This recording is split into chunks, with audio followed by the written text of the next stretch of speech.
খারাপ সময় চিরকাল থাকে না, তাই ভেঙে পড়া যাবে না ভাই।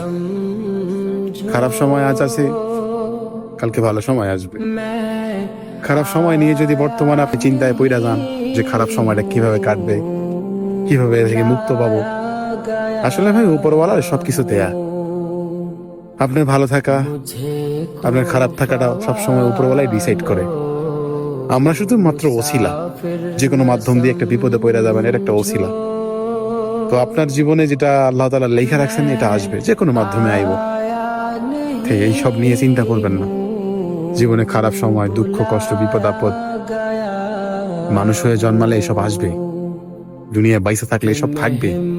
আসলে ভাই, আপনি যতই চিন্তা ধারণা করেন না কেন, যতই ভাবেন না কেন, দিন শেষে আপনি আল্লাহর দ্বারস্থ হইতে হইব।